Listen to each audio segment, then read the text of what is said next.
नमस्कार साथियों, आप सभी का स्वागत है एनईजी कोचिंग क्लासेस के अंदर। तो आज अपने पढ़ेंगे एग इंक्यूबेशन यानी कि अंडे उष्मायन। तो ये आपको मेरे को पता है, समझ में नहीं आया, मैं आपको बताता हूँ क्या है ये। एग इंक्यूबेशन होता है ना, जो इसका मतलब ये होता है नॉर्मली अंडे से चूजा बाहर निकलने की जो प्रोसेस होती है उसको बोलते हैं एग इंक्यूबेशन। समझ गए आप? तो एग इंक्यूबेशन क्या है कि जैसे ये अंडा आ गया, ठीक है, इस अंडे से चूजा बाहर निकलेगा ना, चूजा बाहर, तो उसको बोलेंगे एग इंक्यूबेशन। ठीक है, तो एग इंक्यूबेशन को समझने से पहले अपने को तीन चीजें जाननी बहुत जरूरी है। कौन कौन सी चीजें, तीन चीजें जाननी बहुत जरूरी है। तो एक नंबर पे आता है लेइंग।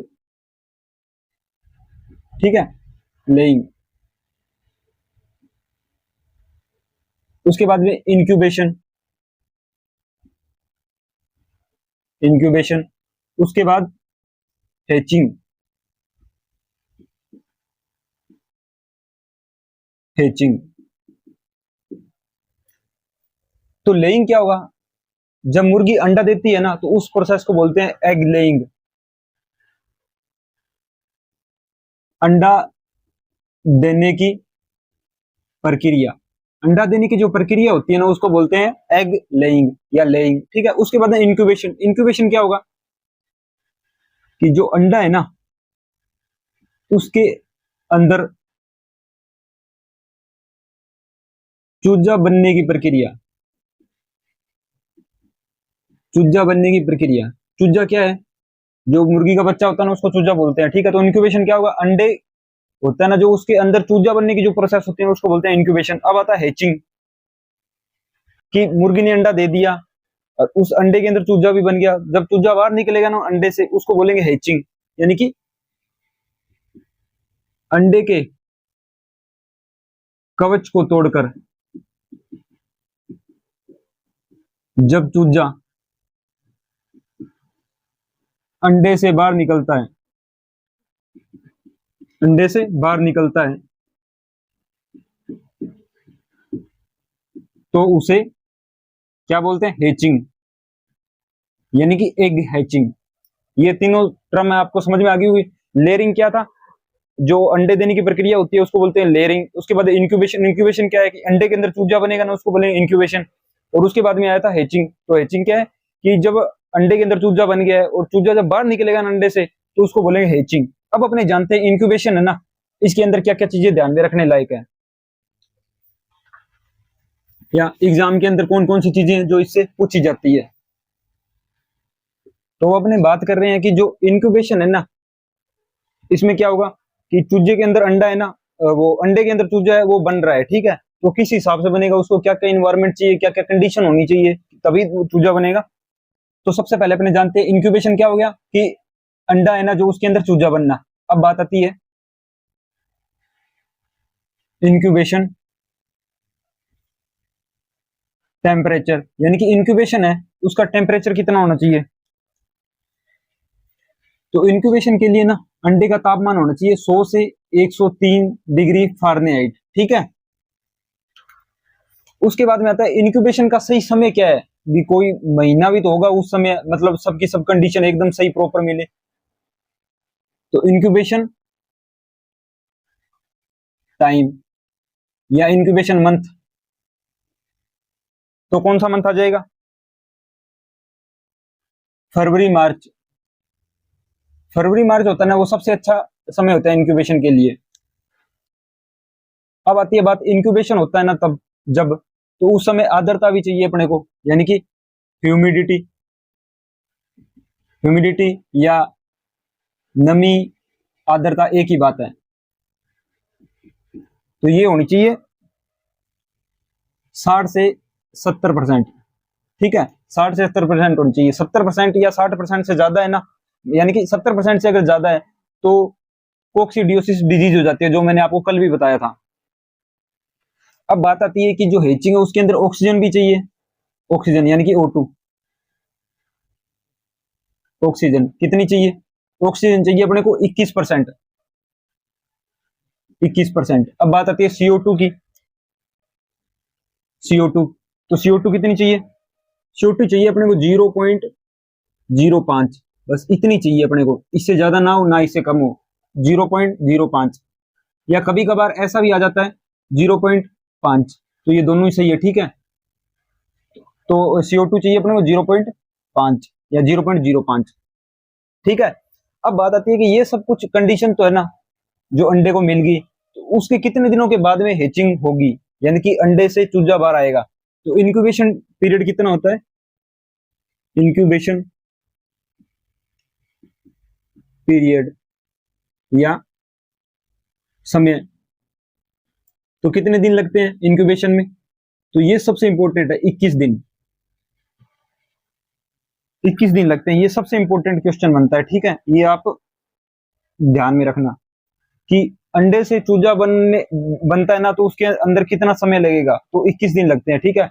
और एक आप ध्यान रखो तो रख लेना, अगर वो इतना, हालांकि जरूरी नहीं है, जो शुतुरमुर्ग होता है ना, उसमें इंक्यूबेशन का पीरियड होता है 42 दिन, ये सबसे ज्यादा है, और मुर्गियों के अंदर है 21 दिन। तो आपको ये तो याद रखना ही रखना है, अगर इसके साथ ये हो तो भी सही है, ठीक है। अब अपनी बात करते हैं कि जो इंक्यूबेशन है वो तो ठीक है, हो गया। अब इंक्यूबेशन की विधियां कौन कौन सी है, ये तो कंडीशन थी इंक्यूबेशन के लिए। अब इंक्यूबेशन है, उसकी मेथड क्या क्या है, तो दो तरीके से इंक्यूबेशन हो सकता है, एक तो प्राकृतिक और एक होता है कृत्रिम। प्राकृतिक में कैसा होगा, जब मुर्गी है ना खुद अपने अंडों को सेएगी या उनको उष्मा देगी, जिससे अंडे वो तैयार हो जाएंगे, किसके लिए तैयार, चूजे बाहर निकलने के लिए तैयार, तो वो तो हो जाएगा प्राकृतिक। और कृत्रिम क्या होता है, कृत्रिम जो होता है उसके अंदर यंत्रों का अपने उपयोग में लेंगे, ठीक है। तो इंक्यूबेशन मेथड, मेथड या विधियां, तो पहली आ गई प्राकृतिक, ठीक है। उसके बाद में आ जाएगी कृत्रिम, कृत्रिम विधि।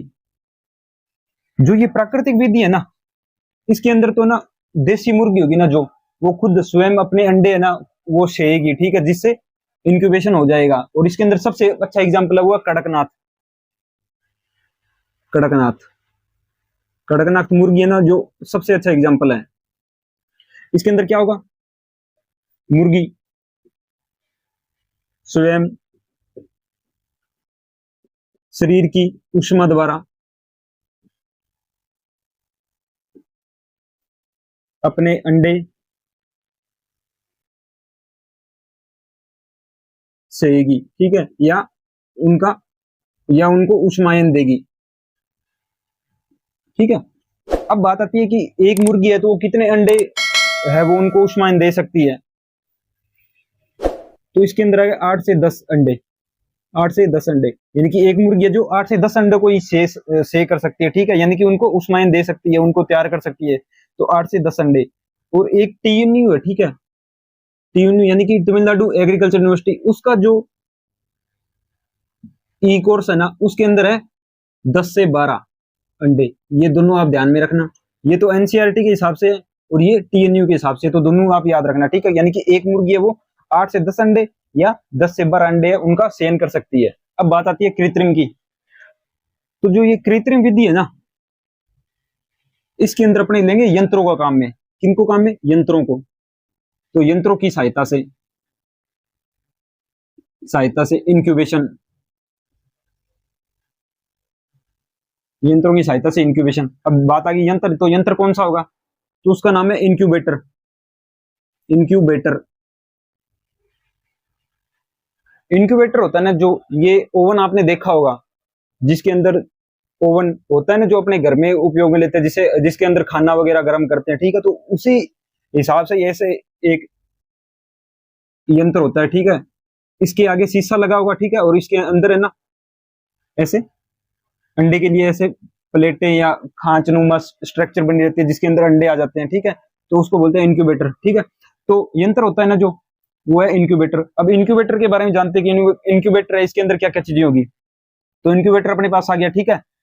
अब जो इंक्यूबेटर है ना, इसके अंदर अपने अंडे रखेंगे, अंडे रखते हैं, कितने अंडे रखेंगे, इसकी कोई वैसे कोई वैल्यू नहीं है, जितना बड़ा इंक्यूबेटर होगा उतने ज्यादा अपने अंडे रख सकते हैं। इसके अंदर तीन चार चीजें वो इंपॉर्टेंट, कि जो अंडा होता है ना उसको 45 डिग्री पे रखेंगे, अपने 45 डिग्री कोण पे, ठीक है। तो 45 डिग्री कोण पे रखना है। एक ही और एक बात हो रहा है कि जो अंडे का बड़ा हिस्सा होता है ना उसको ऊपर रखते हैं, ठीक है। अंडा होता है ना जो इस हिसाब से होता है, एक हिस्सा पतला होता है ऊपर से, एक नीचे नीचे वाला हिस्सा मोटा होता है। जो मोटा हिस्सा है ना उसको ऊपर रखेंगे, ठीक है। तो बड़ा या मोटा हिस्सा सदैव ऊपर की तरफ रखा जाता है।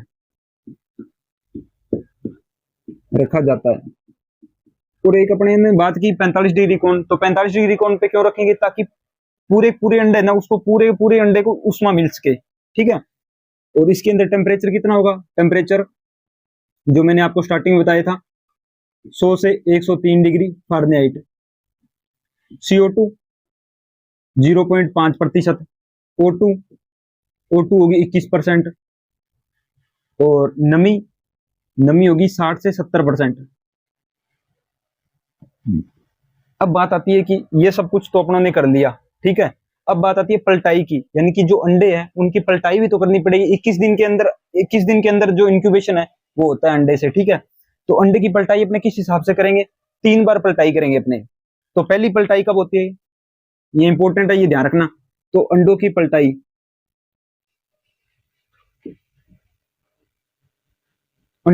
होती है ना, वो पहली पहली होती है 3 दिन पर, उसके बाद में 7 दिन पर, उसके बाद में 14 दिन पर, ठीक है।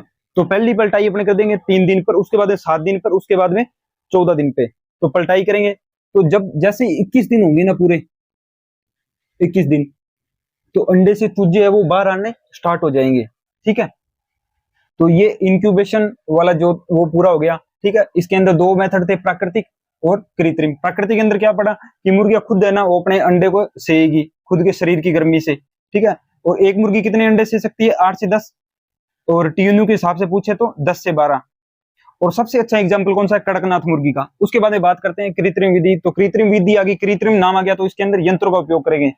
और ये कृत्रिम विधि क्यों उपयोग में ली गई, ताकि अपने को ज्यादा से ज्यादा अंडे अपने इंक्यूबेशन करवा सके, उसलिए ये कृत्रिम विधि इसका उपयोग किया है। इसके अंदर इंक्यूबेटर काम में लेते हैं। इंक्यूबेटर होता है ना जो ओवन के जैसा होता है, ठीक है। और इसके अंदर जो अंडे है ना वो अपने 45 डिग्री कोण पे रखेंगे, और जो मोटा हिस्सा होता है अंडे का वो अपने ऊपर रखेंगे, ठीक है। और 45 डिग्री कोण पे क्यों रखेंगे, ताकि पूरा पूरा अंडा है वो कवर हो सके हीट से। और टेम्परेचर कितना, 100 से 103 डिग्री फारेनहाइट, CO2 0.5, और O2 21%, और जो ह्यूमिडिटी है वो 60 से 70%।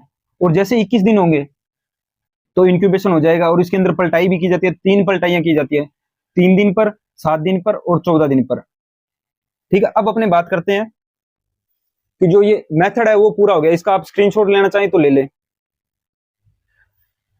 अब अपने बात करते हैं कि जो अंडा है वो अपना ठीक है अभी तैयार हो गया। अब अपने चेक कैसे करेंगे कि अंडा है जो उसकी गुणवत्ता सही है या नहीं है, तो उसके लिए एक मेथड है। क्या चीज है, अंडे की गुणवत्ता, अंडे की गुणवत्ता जांच करना।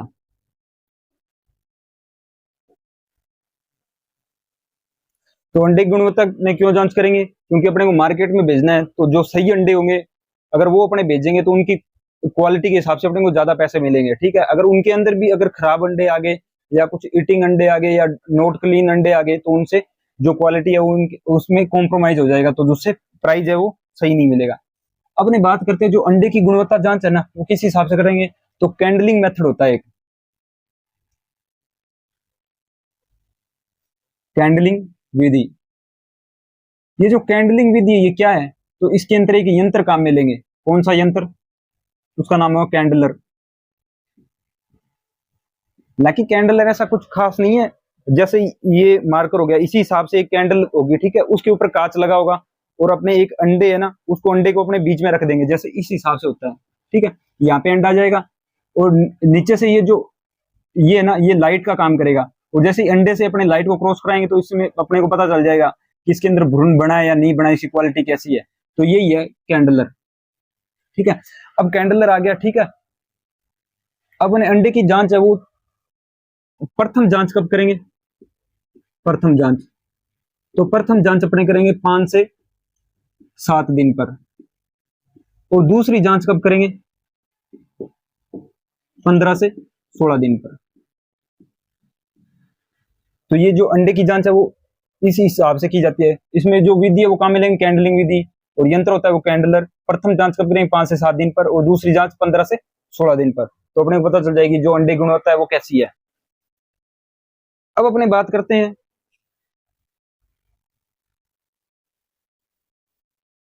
कि जो अंडे की गुणवत्ता है वो तो होगी अपनी चेक।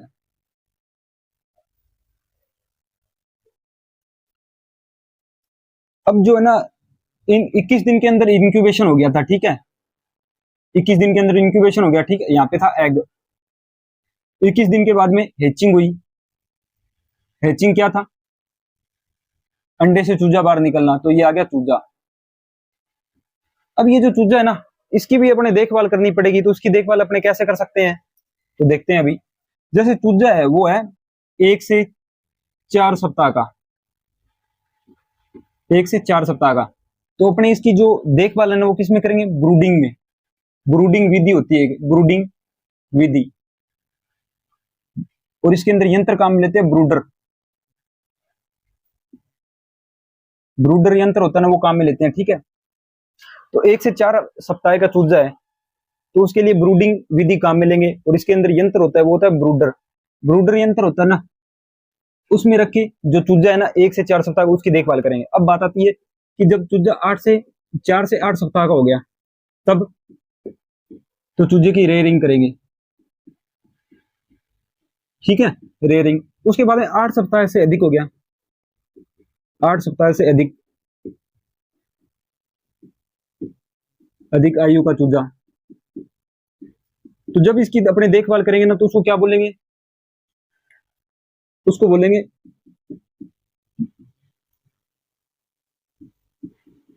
ग्रोवर मैनेजमेंट, ठीक है। तो एग इंक्यूबेशन हुआ 21 दिन पर, फिर हैचिंग हुई, हैचिंग से चूजा बना। अब चूजे की अपने देखभाल कैसे करेंगे, तो 1 से 4 सप्ताह उसकी जब देखभाल करेंगे तो उसको बोलेंगे ब्रूडिंग विधि, और यंत्र काम लेते हैं ब्रूडलर।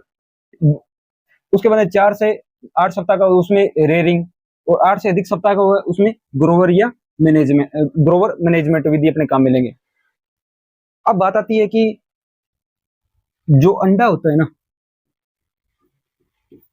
उसका सर्वाधिक उत्पादन कहां पे होता है,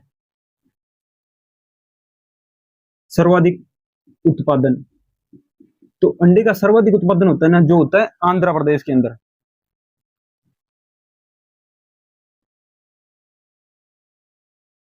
आंध्र प्रदेश के अंदर। और अंडे की टोकरी किसको बोला जाता है, आंध्र प्रदेश को बोला जाता है। अब बात आती है कि पर कैपिटा एग उपलब्धता, यानी कि प्रति व्यक्ति